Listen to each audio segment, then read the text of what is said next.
So after yesterday morning simple thought, someone asked me, where do you get that whole thing about covenant with your eyes? And the answer is actually biblical. It's not just something that we made up for ourselves. It's Job 31, verse 1. Job says, I have made a covenant with my eyes. How then could I gaze at a virgin? Which is such a great translation. It says, it's basically Job saying, same thing that Jesus said much later in Matthew 5. Job is saying, well, I already made an agreement with my eyes. My eyes should serve me. Why then should I be staring at young women, like how desirable or whatever, what I would like to have in my life that maybe God doesn't want, and I'm staring at it, and that's how I live my life. And that's a fool, actually. That's the description of a fool. And Job is saying, why would I live like that? I rather just made an agreement with my eyes, and I look at a young woman and then I don't look again. Why would I be thinking? I just discontinue that thought. Why? I'm not interested in that. I am married, I have a wife, I love her, and that's where my interest lays, and that's the end of that story. And I love that attitude so much because I agree with Job. Like one situation where I worked I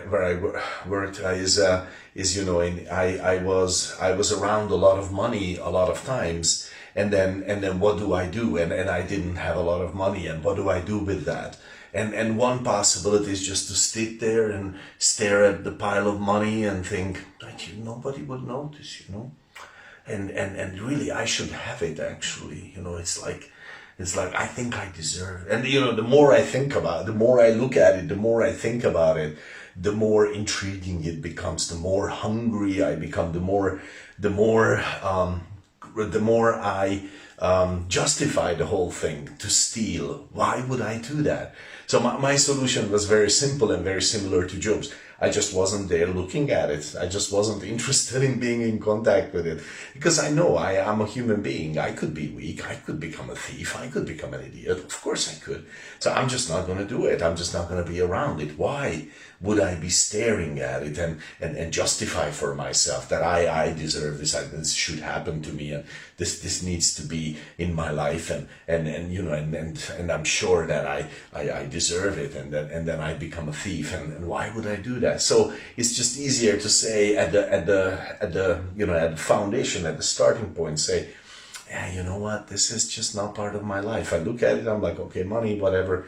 I just go away and I just live with whatever I have, and I live with God, and I'm happy with it, and that relationship is more important to me than whether I have all that money or not. And I love that attitude because, well, yeah, I love this covenant thing because, yeah, it is an extra an extra step that I have to take, but it is actually a preceding step, okay? It's not like an extra step, it's a step minus one. So actually I snip off entire branches of thoughts that can grow up in people's minds, and they are not there in my mind. I'm just not interested in those thoughts, in those whole thought paths, in those thought highways, all those miles and miles of thoughts that I'm just not interested in them. So I just snip them off at the base and I say, nope, thank you. I'm just not interested in that story. And then my thinking is much more simple, and my life is much more simple, because I will not have done the idiocy that those thoughts would lead to. And then my life being simple, I just have a lot more joy, and I just have a lot more freedom to act and to live with God. So God bless your day with that.